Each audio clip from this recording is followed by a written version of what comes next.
We're recording. We're recording. Okay, well, let me get the microphone happening on our... Yeah, I was just going to come out and just check Oh, on this that is- because Oh, you need to be supervised with the it'd be microphone. helpful to... We're already running on right everything. setting? Right, we're happening on the recording side of it with the microphone. Now, I just want to explain that Yah has sung the Hawaiian wedding song. And...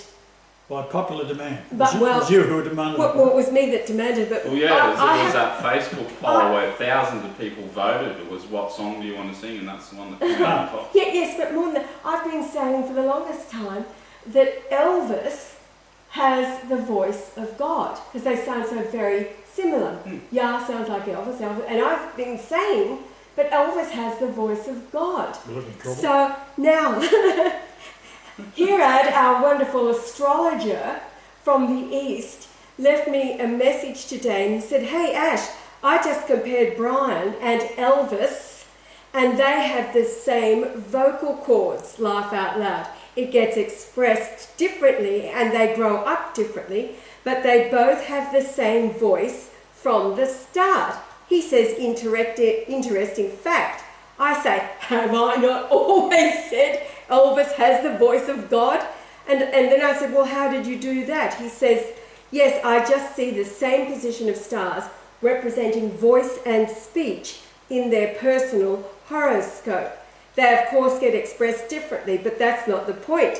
And then Hirad, who I've weaned him off, heavy metal, junk rock, all that dark Oh, he stuff. listened to hip hop, I think. Oh, did he? Hip hop, but it was all very depressing because he was having all kinds of things happening to Well, him. it's all designed that way. Yes, it is. So he says, I've been listening to Elvis recently. I love it. So this is amazing. This is why. And I was up cleaning the bathrooms this afternoon and I thought, this is it. Nobody's expecting a singing Messiah. And It makes a good musical, doesn't it? Yes, It's like a good musical. totally. But you've seen Revelation talks about a new song. Now, in the trap, the 1611 in the Revelation everybody's trapped in, the Jews have written in, the Pharisees have talked about the Song of Moses, and they've got everybody panicked. Well, I don't know the Song of Moses. And anyway. Like Moses didn't happen. Moses didn't. Right, that's all bullshit. But there were Essene Revelation, because Jesus is and was and is an Essene, talks about a new song. So what's the new song? Well, it's anything that Elvis sang, because he was titled the King of Rock, but here we have the Christ who is the Rock and the King of Kings. So the new So he's song's the Rock Living King. in the Ghetto. So we're going to start each program now with a song. Just a couple of minutes. of Each Yah program singing. now? Each program, yes. I've got all those words It's over an there. executive decision, obviously, over there. Sound like And so people can start singing along with God, because Elvis had the voice of God, as I've been saying, and Hirad has proven it. Well, it's confirmed in the stars, that's It's it. That's confirmed, the ultimate absolutely. confirmation. So, Well, totally. Can't be argued with. No, it can't. Now, Joel, we've got this amazing PowerPoint. It's the subject of today's show. The rest of the world is talking about all the horror that's going on out there. Well, yeah, okay, people are starting to wake up. We're going to ignore it, right? And we're going to be That's singing it. the It's new all song. in your face to keep you down. Oh, it is, Keep totally, you very negative. totally. So the more people start looking for things to bring them out of the pit of slime, it is covered in this in Revelation. And this next, then they can tune in to God singing to them and wooing them with the new song, which is anything that Elvis sung. So, moving right along. Are you going to screen capture that to Well, upload?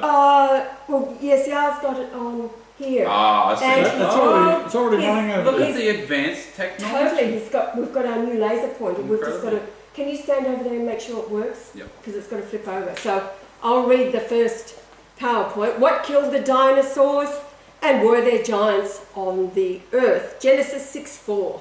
There were giants in the earth in those days, and also after that, when the sons of God came in unto the daughters of men, and they bare children to them. The same became mighty men which were of old, men of renown. And God saw that the wickedness of man was great in the earth, and that every imagination of the thoughts of his heart was only evil continually. Well, this is good. We've got out of the song. No, it's already played. You've sung. We recorded it earlier. Yes. Oh, right. Yes, and I just Okie dokie. So they're going to hear So it. this live thing we're doing now that I'm picking up on both cameras here is not going to have a song on it. No, it's not. So we'll have to remedy that. We'll have to. Well, I can the audio. splice it at the front. Easy. Exactly. See, Joel. Now, have you Oh, clicked your good. thing yet? Not yet, no, because she hasn't changed. I have. Oh, okay. I have. Look, you haven't kept yep. up. Okay. It's working. So it's working. I'd like to say, though, before we go too much further, that the people of before the flood were very big. And we'll get to some skeletons they found in 1950, I think it was, in Turkey. And they're not really like the West, which is totally dominated by the stupidity of what the Jews are trying to say, that the big people, giants didn't exist. Well, they did. So this is a giant here, the femur they found of a man of about 15 to 16 Okay, feet. And that's that place I was talking about in Turkey with the big carvings of like big, they're like Yes. big people. Yeah. Absolutely. Well, that slide's about 40 slides away, so let's work our way through there, okay? Okay, still continuing, quoting, and it repented the Lord that he had made man on the earth, and it grieved him at his heart. And the Lord said, I will destroy man whom I have created from the face of the earth, both man and beast, and the creeping thing, and the fowls of the air, for it repenteth me that I have made them. But Noah found grace in the eyes of the Lord. End quote. Now here we're moving right along to Mars. It's all about Mars. The flood of Noah is all about Mars. So Mars is 4,216 miles wide. 4216 in Greek. This is the Greek James Strong's Concordance. Of the King James Of Bible. the King James Bible. It's The Lucifer Bible. Yeah, it's the 1830 edition, James Strong's Concordance. So in Greek, it means is carried away of the flood. So everything is revealed in the book within the book, which is the Concordance. When Mars bumped into the Earth, the rotations aligned. This is rotation of the Earth and Mars. The Earth 24 hours and Mars slightly higher, both rotating in the same direction. Now, Greenland was ejected out of the area of the North when Mars collided. On Greenland, there are 8 mountains over 7,000 feet high, 100 mountains in total. Now, looking at the PowerPoint, we've got this globe showing the direction of the rotation, and then the line of direction down through the center of Greenland, and you can see that it matches the rotation. And here's a graphic of Mars bumping into the north of the Earth and Greenland being splattered out. Now, notice how Greenland is identical to the ejected material from an asteroid impact. This is why we know the direction Mars approached the Earth as it collided. For those of you listening to the radio, this is all at the YouTube site. The PowerPoint is at the YouTube site. There are 100 mountains listed on the internet. The following are 8, each over 7,000 feet. Now, when looking at the graph, they've actually, this is off the net, but they've got 2 mountains numbered 3, so it's 8 in total, but they're only numbering to 7 because they're repeating 3. They've got the mountain name, the coordinates, the region that it's in, the height in meters, and then the height in feet. The point being is that when you have this type of... you went back one, didn't you? Yes, I went back to see that. What happens is that you're up near the North Pole here.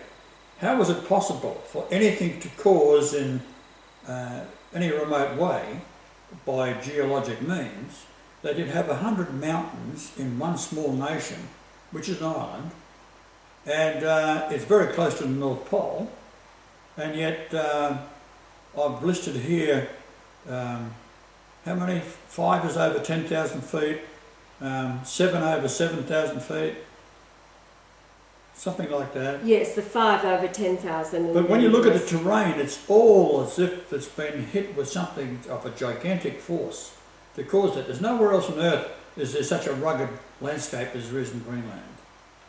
Yeah, so you've got 5 over 10,000 feet, Yeah. and then the remaining 3 in this group of 8 is over. Now, you'd think there'd be a 7. message in this, right? Well, there is. If you take the highest mountain, it's 3,700 metres. Well, that's over 12,000 feet. And that number means to look at something with wide open eyes as something remarkable. Here we are, we're moving on to that now. So from the first mountain listed, the distance measured to the North Pole is 2,344 kilometres. Now that number 2344 in Hebrew is from 2342, and sand. The height of the mountain is 3,700 metres. 3,700 is to gaze with wide open eyes as at something remarkable. Now feet is 12,139 feet, so the number is 1213, from 1212, to make plain by words, declare, show, signify. Now, the 1212 number in the book of Revelation is woe unto the inhabitants of the earth because the devil's coming down unto you. Yes. Right? It's 1212 is half of 2424, which is Jesus in the Greek concordance.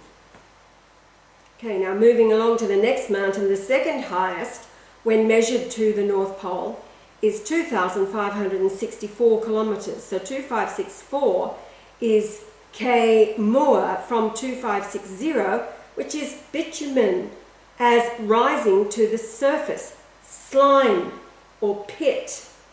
So we've got sand and bitumen, both as in, those words are found in the Essene Revelation. And this is the next slide. In the Essene book of Revelation, the word slime is used in the same paragraph, quoting, "As I stood upon the sand of the sea, and saw a beast rise up out of the sea, and from his nostrils wafted foul and loathsome air. And where he rose from the sea, the clear waters turned to slime, and his body was covered with black and steaming stone, and the woman, clothed with the sun, reached out her arms to the beast, and the beast drew near and embraced her." The third highest mountain measures 2,348 kilometres from the pole. The word in Greek is di, a strengthened form of a simpler primary, thano. The word is nesko, to die. Can you drink from the cup of eternal life while your brothers die of thirst? That's from the Essene Revelation. Now, when adding the 4 highest mountains, they total 44,384 feet. 4438 Malkuth, from a rule, concretely a dominion, empire, kingdom, realm, reign, royal.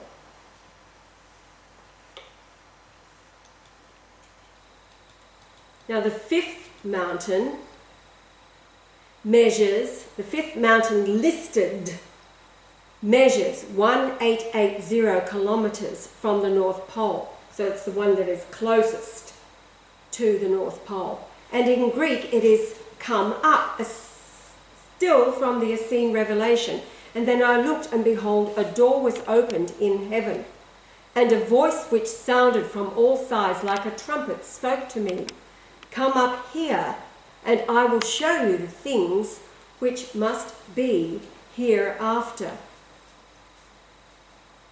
Now the seventh mountain measures 2323 kilometres from the North Pole, from 2324, which means to wait upon menially. to adore God, or specially to relieve of disease, cure, heal, worship. Quoting from the Essene Revelation, "And the angel cried out, Fear God, and give glory to him, for the hour of his judgment has come. And worship him that made heaven and earth, and the sea, and the fountains of waters." Now the 233 number in inches is the distance from sea level to the base of the Great Pyramid. Now the sixth mountain is a man. The most important, and this being its height in meters, the most important king was a man who had been betrayed by his watchers, becoming King of Scotland at the age of less than 2 years, educated by Freemason scholars. At the age of 21, he begged Queen Elizabeth to save his mother Mary, Queen of Scots, but to no avail. His shattered heart eventually was given the opportunity to get even. The 17th Earl of Oxley convinced Elizabeth to name James as her heir to the throne. So this was James VI of Scotland to become James I of England. So the number 2385, the height of the mountain, in Greek is James. Now, the number 2385 in meters is 7825 in feet. In the Hebrew dictionary is from 7812, and that means to depress or prostrate in homage to royalty or God. Now James, he was for the first king that was anointed king upon the rock of the scone, or the stone of destiny. Did you change slides then? No, but I will. Oh, okay. All right. Now, what's interesting is that the stone was stolen by Edward I in 1296 when the competition for the throne was around. And what had happened is the first son of my ancestor, King William of Scotland, was Alexander II. And his son took over from him when he died, Alexander III. But he died without having any children. So then they called upon all the royals to put their credentials forward to see who was going to become King of Scotland. Patrick Golightly was one of the 13 competitors. And because he didn't have support of anybody, especially the Knights Templars, who were cutthroats, these are the forerunners of Freemasonry, he withdrew. And he remained, and the descendants of the Golightly line remained away from the throne from that point onwards until my mother was born. So the time between James becoming King of Scotland and my rebirth date is 376.4 years.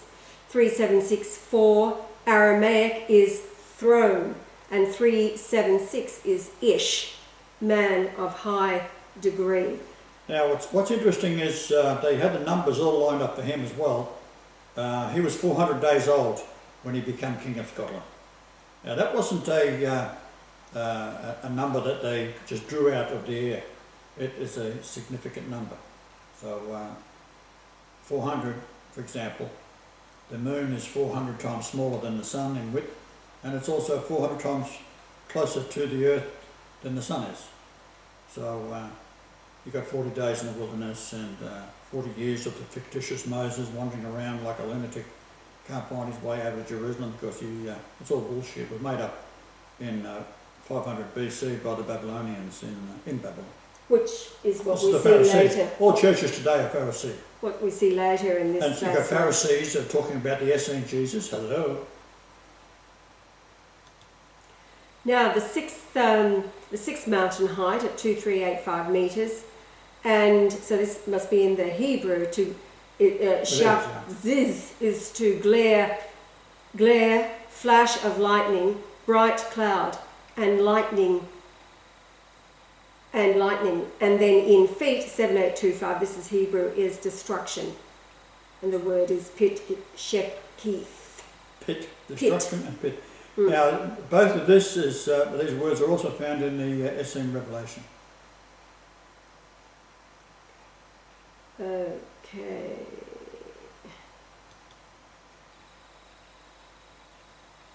So, It's brilliant, isn't it is brilliant. Now, I have to ask you scholars out there, why haven't you found this? Well, because you ain't me. Like, hello? You're all Pharisees, but idiots. So in feet, the first 5 mountains total 54,719. When you subtract the height of Mount Kosciuszko, which is the highest mountain in Australia, at a mere 7,309 feet, it leaves 47,410. So 4741 in Greek is sterizo, to turn resolutely in a certain direction or establish a fix or steadfastly set. Now, this entire PowerPoint is about the collision with Mars and the rotation of the Earth and how gravity is affected, what it's all about. And what happened was, of course, Greenland was ejected out, and then with the impact of Mars, and then it's set in a certain position. Now, it's very important what position it's set in, because as a creator, I don't leave anything to chance. So what we're going to see shortly is quite, although this is remarkable, We'll gaze upon what we're going to see something is going to be even more remarkable than that. So, and this is what the Mars impact did. It slowed the inner mantle. So this is the inner mantle of the Earth as it's rotating fairly fast. Mars collides and it slows that rotation. So then increasing the Earth gravity. Okay, now let me explain that. If you take something like a piece of steel and you have a magnetic field, and the north is facing it, it'll pull it towards it. But then if you turn it around and have the south, if it was another magnet, it'll push it away. So when you rotate the magnet very fast and there's another north-south magnet, which is called the surface of the Earth, it's going to pull it and push it, pull it and push it. So the faster it spins on the inside of the Earth itself, then the less gravity. It's only when it stops spinning that the gravitational field increases, and the molecular attraction of all atoms that were once being repelled and pulled at the same time is now going to be a greater gravity. Yeah. Now, you ducked up and where are you at? There we right, go. I'm with you. Okay. Now, on the screen we're seeing that the white line is through Greenwich zero line to the North Pole. So this is this is where time is set through Greenwich Mean Time. So it's that line through to the North Pole where Mars bumped into the Earth. And on the screen is the pyramid, which was built before the flood. And for those listening to the radio, the face angle of the pyramid, when you draw a line up to where the line goes through Greenwich, it's perfection. In other words, the Greenwich, the line through the longest points of Earth or land mass of Greenland, you draw a line from the longest point south and the longest point north. Okay? And then when you run a line up through Greenwich, north-south, the line through Greenland is off on an angle. So the whole area of that island continent is off on an angle. And that angle is the same as the face angle of the Great Pyramid, which is 51 degrees, 51 minutes, 14.3 seconds, which is the pi angle, which is how you determine the distance around the Earth. Now, I had other information in here, but I didn't think it was suitable for a radio broadcast, and that was the how to work out the volume of the spheres, and I did all those comparisons because originally the Earth was 25,000 miles around. So when the Mars bumped into it, it punched out the volume of the Moon out through Antarctica. What I didn't also put in there, which I'll do in another upload, is the average height of all the mountains, which we do the same thing that's done here with Greenland, of Antarctica. And it does the same thing. Mm.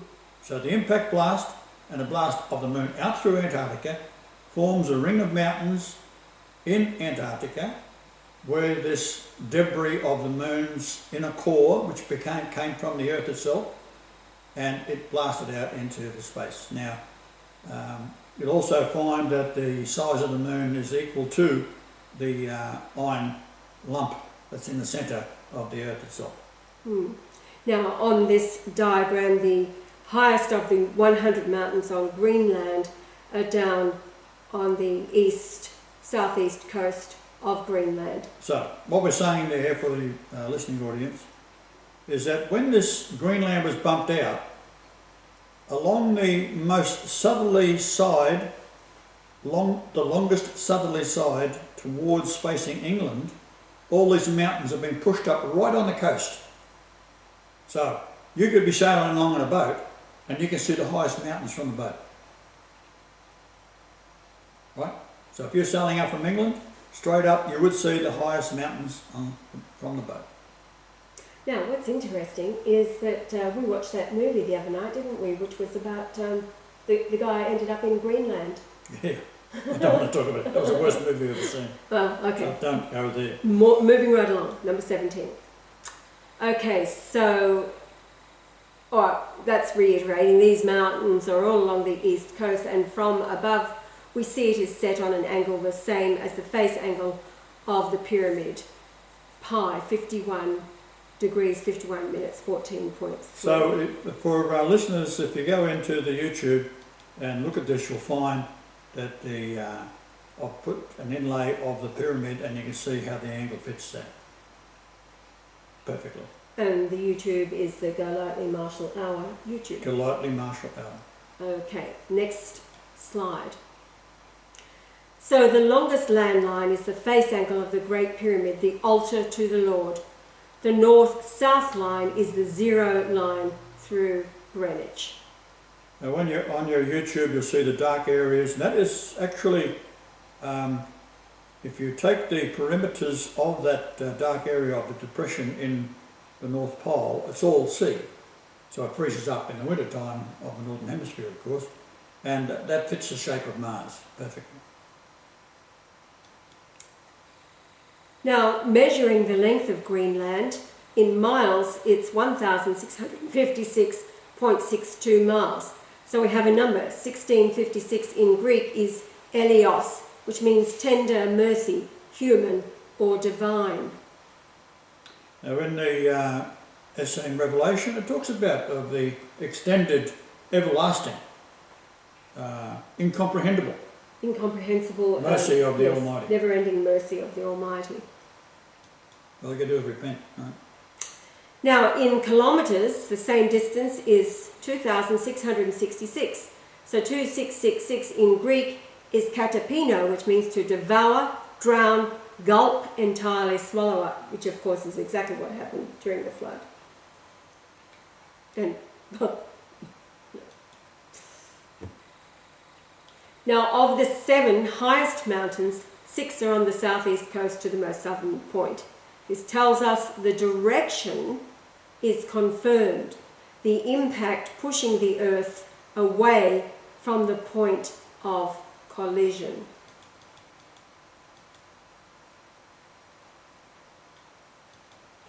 Now moving down to the Great Pyramid, the Giza, we were there for 10 weeks last year, September, October, November 2013. The Sphinx was originally the rejected capstone, fine granite, reshaped into the present form. Its body was carved down into the hill. Then when the flood came, the rushing water badly weathered the body shape. The stupid Egyptians started covering it with bricks. When we was in Egypt, I was totally blown away by the average Egyptian. They're so stupid. They completely blew me away.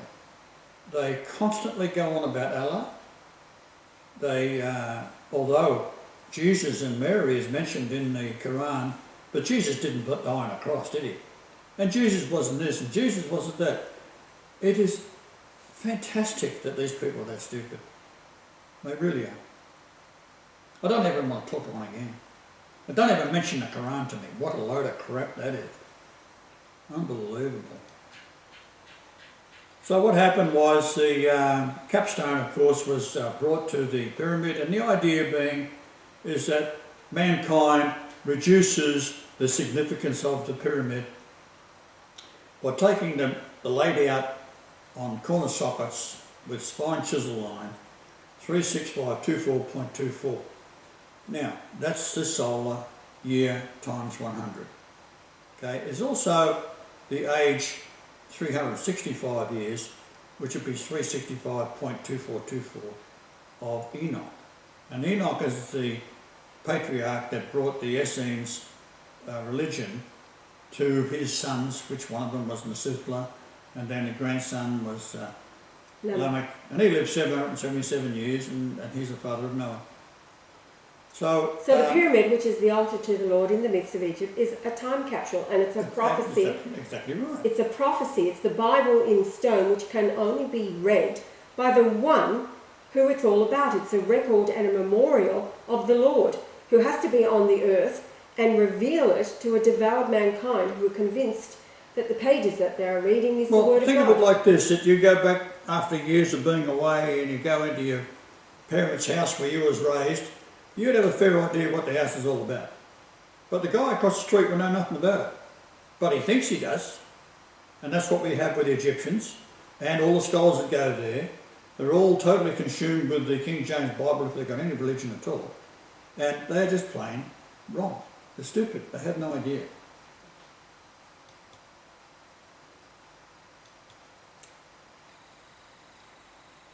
So the land mass there is all crappy clay and sandstone, and the Sphinx head is a magnificent piece of granite, weighed about 1,722 tonnes, to give you some idea.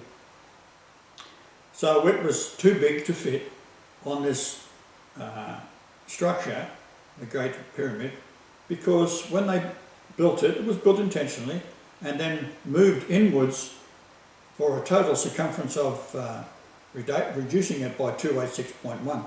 And the entire structure inside, the height of the Grand Gallery or the going in through the King's Chamber, the coffer is 286.1 inches off the passage going in through the antechamber, and that then is right under the centre of the pyramid. So this is the coffer that is my dimensions inside, which we've already done on another. But if you have any questions, ask it, and we'll do it again. Right, so that's been covered. Now, getting back to the water from Mars. So the flood was the water from Mars being dumped upon the earth. And it flowed over North America, creating the Great Lakes, cutting through the Grand Canyon as the mountains and landmass were pushed up thousands of feet. And we see halfway along the Colorado River, the canyon is over 5,000 feet deep.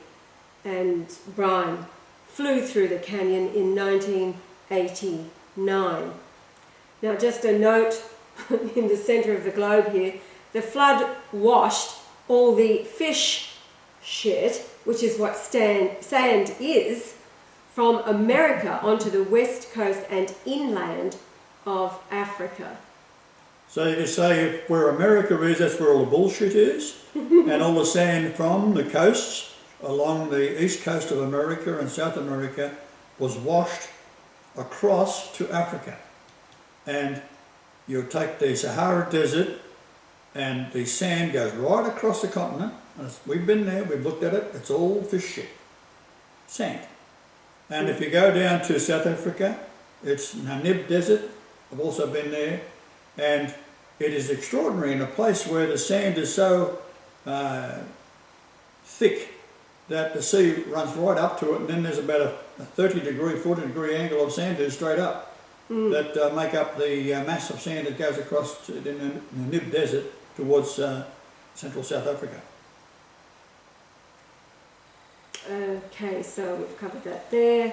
Now the flood carried the sand, and then the rotation from east to west.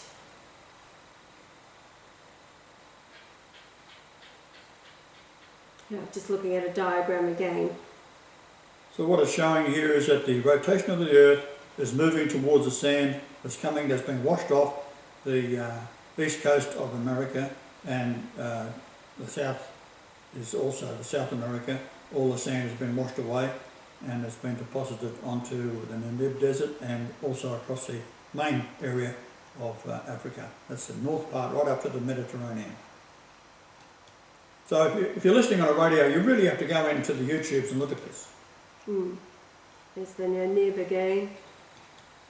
Now, tell me when you're going to move, because I'm trying to keep up on the other All camera, right, we're up to Australia now.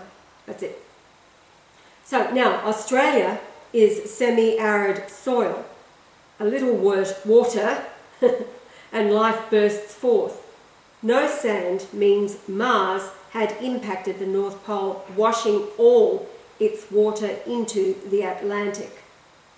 And I asked, what time?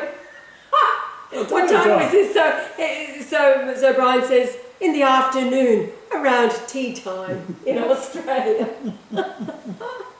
Now, the Great Australian Bight is straight up 300 feet out of the ocean. This means the south coast was lifted up out of the sea as impact occurred. Now, also we drove across taking the cure for the fake flu. Swine flu. H1N1 flew to the Aboriginals in Central Australia, and of course we ran into the CIA, ASIO, Australian representatives, and we just pulled them apart because they were making things up as they went along. And point being, however, irregardless of that, we was driving across a desert and we stopped for some reason or other, and then in the distance, sometime later, a car comes towards us, pulls up, you all right? Yeah, then turns around and goes back. So how would they aware where we was unless they was bugging the car and bugging our phones and everything else? So there's a very famous politician here who said in the Parliament the other day that he believed his phone and emails was bugged. Well, the Prime Minister is a complete and utter moron, a Jesuit. And he said, and he went on about the impossibility of that being the case. They wouldn't do that. They've got to abide by the law, right? Like, hello? They're dealing with Christ here. You think they're going to worry about the law? Now, what I was saying was the area that we drove through, it is so fertile that when it rains there, the desert, which they say semi-arid, it bursts into life because all the seed is already there. It's not a desert like the sandy deserts of Saudi Arabia and Egypt and all those places. This is very fertile land. And I would say very, very shortly we're going to have to get the Japanese down here because there's going to be nowhere else to live. And can you imagine what a country like Japan would make out of Australia? Right? I mean, these are beautiful people, and they've been sacrificed. They've already been hit with Nagasaki and Hiroshima, and now they've hit with this other thing that was caused by the US. They've done, and the Mossad. These are the bastards behind it all. And of course, the only salvation for these people is to get them on planes and boats and fly 140 million Japanese down to Australia. Not a problem. Australia can support them easy. Okay, so here we go, moving right along to 1965. I had a small biplane, and as I flew along the south coast of the state of South Australia, I was on my way to a job in Dampier, Western Australia. This is where the world's largest iron ore deposit is found. As I flew along the Great Australian Bight, I marvelled at the sheer cliffs. The continent appeared to be like a gigantic plate, tilted by forces pushing up from below. Soaring cliffs are also found around the coast of New South Wales near Sydney. South of Sydney, the land mass abruptly raise up 1,000 feet to abruptly level off, then gently slope inland. I concluded the Earth had been struck by a vast impact in the North Pole, which later I was able to confirm with computer software. Naturally, no scientists were suggesting this could be so, as all universities are puppets of Zionism. Here's a lovely picture of its official length is 1,160 kilometres long. I would suggest the length is 1,162.6 kilometres to align with the width of the Great Pyramid's antechamber and the Christ's genetic numbers. Then this is the coastline of South Africa, known as the Namib Desert. Note how the sea along the coast ends abruptly as the desert falls back into the sea. Like the west coast of Africa to the north, the entire continent to the area of the Red Sea is all desert sand. We know all this sand is sea sand because when we look at it under the microscope, it is entirely chewed up pieces of shell and coral. This is what sand is. It is fish. Sand is say it off fish shit. The fish eat the coral and shellfish digest any protein therein, then excrete the waste as sand. If you look at how these fish chew on the coral, they've got this sort of a beak like a bird, and they chew it all up, and they're like a vacuum cleaner. They don't spit it out; it just goes straight through them. It's quite extraordinary to see it. They're like a vacuum cleaner. Yeah, and sand under the microscope is glorious, tiny little shells. Oh yeah, tiny bits of shell and bits of. Yeah. See, with the tiny pieces of coral that's in them, these are polyps, and of course they just chew it all off, and they're eating the polyp. They ground it all up with these jaws, these super heavy jaws they've got, and then the flesh, if you like, of the little tiny thing inside it becomes what they eat.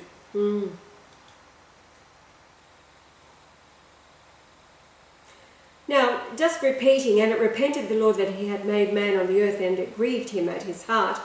And the Lord said, I will destroy man whom I have created from the face of the earth, both man and beast, and the creeping thing, and the fowls of the air, for it repenteth me that I have made them. But Noah found grace in the eyes of the Lord. Now the dinosaurs existed at the same time up until the flood. Bones have been discovered of huge men and huge animals, some so large they had a small brain in their tail because the head was over 130 feet away from the tail, and the signal from the brain was very slow in moving the tail and legs for walking. Generally speaking, the brain in a human being, when you send a signal down to your legs or something like that, or you feel pain or movement or something, it's 300 miles an hour. That's better. So can you imagine something that is 40 or 50 times larger in length than a human being, then it's going to be very, very slow. So when the front legs move, they want to move the back legs, so the signal has to be a straight line to get the legs to move, to make the brain operate. Now these animals were so large, they would have been almost as heavy as a whale. Well, some were heavier than Oh yeah, that's what yeah. Now how is it possible that an animal weighing 100 tons plus yet walked on all fours eating the leaves off trees 50 feet above the ground? Trees have been found in an upright position passing through several layers of sediment. Scientists declare to be millions of years apart. These layers are huge, often several hundreds of feet high. Now today the largest animal is the blue whale, around 100 feet long and 100 tons or plus. In 1950, workmen building a road discovered a cave full of bones. And the next slide is a photograph seen where a worker is with a femur bone of a human, the height of the full skeleton approximately 16 feet or just under 5 meters. And then to the right is an excavation in India. And the point here is that if this was in the West, the bones would be hidden. It's part of the protocols of Zion to control all archaeological digs. So this photograph, wow, look how big that is. That guy standing there is probably 5'10", maybe. Yeah. So it's a 6 foot man, and just up to the hip is another 4 feet. That makes it 10 feet to the hip. Yes. So the man could very likely have been anything up to 16, 17, 18 feet tall. Now, quoting from It's the Bible. the Bible again, for only Og, king of Bashan, remained of the remnant of giants. Behold, his bedstead was a bedstead of iron. Is it not in Rabbath of the children of Ammon? 9 cubits was the length thereof, and 4 cubits the breadth of it. So what's the length of my arm there from that point to that point is a cubit. After the cubit of a So man. from your elbow to the tip of your fingers, All right. about 21 inches. Okay, so approximately 15 feet by 6.5 feet. That was Goliath. No, we're going to read about Goliath now from 2 Samuel 21:20. I'd like to pose a question before we go to Goliath. David, D-A-V-I-D in English gematria, if you multiply the letters together, so that's a D times A, so that's 4 times 1, so it's 4. Then you got V, 21, then you got I, 9, and you got D, 4 again. You multiply those all together, it gives you 3168. Now, he selected 5 river stones and put it in his sheepskin pouch. Why, question for you, why did he have 5 river stones when he's going out to meet Goliath? Anyone know? Be honest. He had 4 brothers. So, he'd use 1 for Goliath and the other 4 for his brothers. He was a pretty good shot, that's the idea of it. Here it is.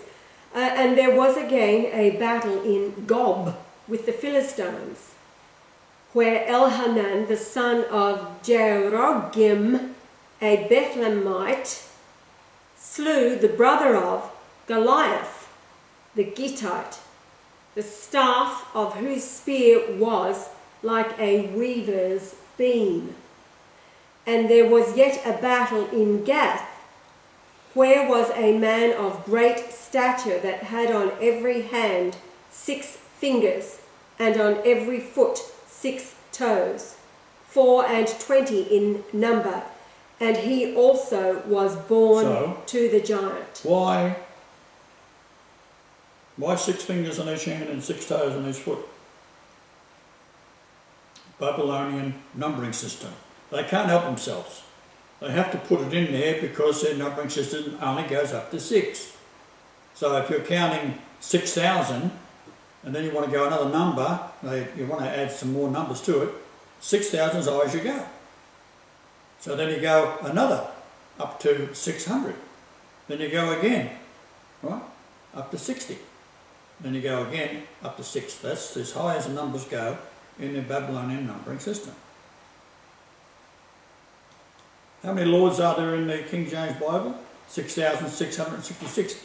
And this is where King James and William Shakespeare, who was Edward de Vere, was getting even with these bastards that killed James's mother. And also William Shakespeare had to use, or Edward de Vere, the 17th Earl of Oxley, had to use a pen name because if he didn't, the Puritans would basically persecute you. You wasn't allowed to dance or smile or Sing. Hello. Everybody. Okay. So the Babylonian number system, the number 6 is the fingers of the hand. So counting, they would have the number 6 represented by the right hand and 6 on the left hand and so on. So Solomon, now moving right along here to Solomon. I think you're moving faster than I am on the camera right Oh. Is that the same as the one you got on screen now? Looks like it. Well, I had to catch up. Did you? So is this saying on the camera, let's get this right here, is that saying the same as that? So Solomon received 666 talents? That's a Babylonian number again. Gosh almighty. Wait on, let me click forward. You click to the next one and if it's got red, okay, then we're on the same page. Go back. Go back one? Go back one. That's it. Okay. So Solomon received 666 talents of gold per annum from his Moabite and Ammonite wives, descended from the incestuous daughters of Lot as they fled Sodom. Apparently the story states they got him drunk and while he slept had sex with him. Hello, incest.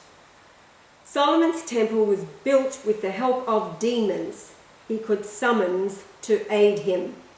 The money from his wives paid for the workers supplying materials, etc. Once we see the connection to Sodom, rather Solomon that should be, who is Sodom, and his wives, practices from Sodom genetically.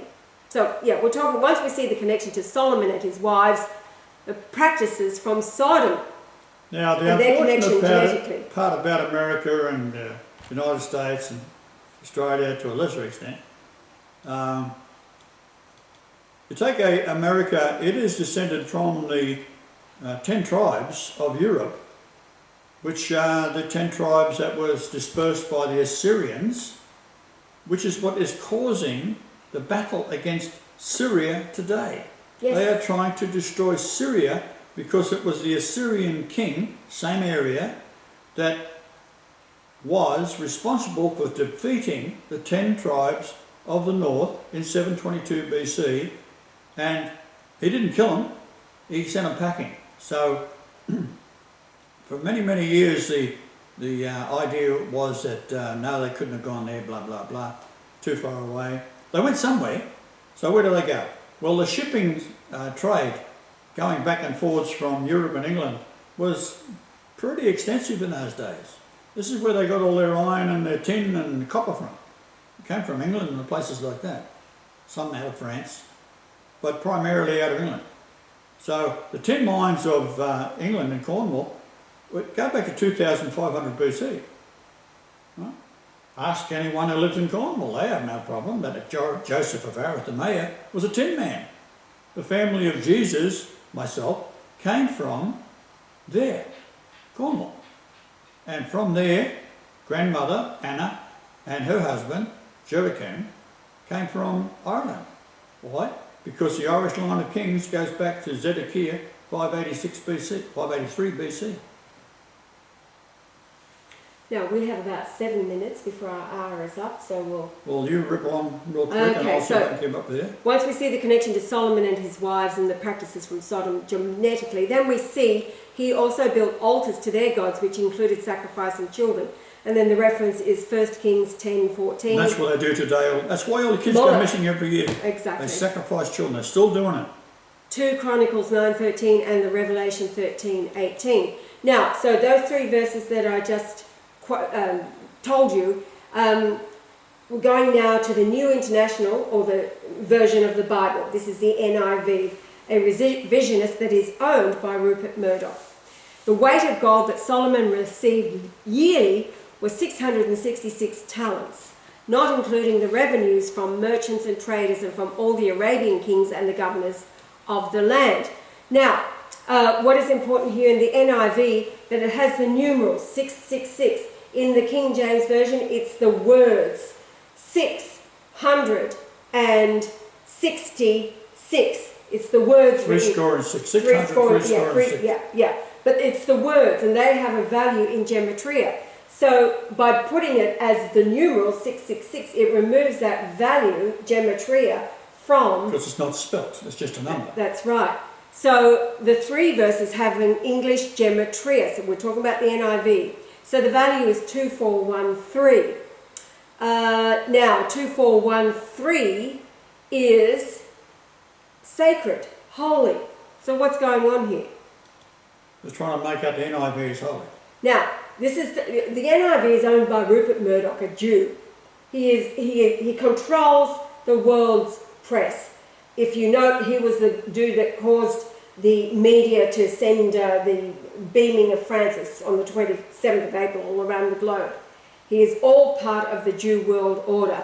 Now, our politician down here, newly elected, breath of fresh air, he's the one that tells the young reporters, these fresh-faced idiots that they've got on programs like Sunrise and the Morning Show, trying to make an ass of it. He says you work for Rupert Murdoch. He says what he does is he sends the storyline to his editors in Australia from New York. He's given up his Australian citizenship. So from New York, he's sending the storyline, and the editors must print the story of what Rupert Murdoch has told them. So anybody working for Rupert Murdoch... It's against the law, by the way. An editor's supposed to be totally independent of the owner. You're all shills and you have no brains. So, what's it all about? The delusion that covers the whole earth, brought to you by the Jew. The Babylonian Pharisee priesthood, still in control of the temple. The temple today is the earth. And it is they that have made out Solomon to be holy when the opposite is true. They have done this because they know how to use gematria and the Babylonian numbering system and have built into their script lies to keep you ensnared within the pages of a book that is satanic, and we are talking about the Bible. By changing the words from the original King James Version, this is the 1611, to numbers, they are then not counted within the gematria, and so the trap, because the original 1611 KJV is the gallows that they are hung upon as the Christ reveals and exposes them. So the words of the book that everybody is following along saying this is going to happen, that is going to happen, that is not what is holy. What is holy about the King James 1611 Bible are the numbers of the chapters, the verses, and the gematria of the words. It's the book within the book, and the James Strong's Concordance of 1830 that exposes the code that only the Christ can reveal to a devout mankind is the book that Daniel saw within the book that cannot be opened until the time of the end, when the Christ is back, whose right it is to rule and reign, who is the key to the house of David, the King of Kings and Lord of Lords, and he has to reveal it all to you because he is the one with the tools. In this age of technology, computers, computer software, programs, and then finally the internet so that his voice was heard. Well, I've decided that we can... This will be show number 9. Wait on, I'm seeing how long. No, we've got to finish right now. Well, keep going because I'm recording on the other computers. Yeah. Well, we'll start it again. This can stop. We'll start it again and we'll keep going, but this will be from tomorrow's show. The day after, show number 9. We're running out of time. Ain't it grand? Yeah, all right. I'll stop both cameras. Yes, stop both cameras. And start again. Oh, 58:30.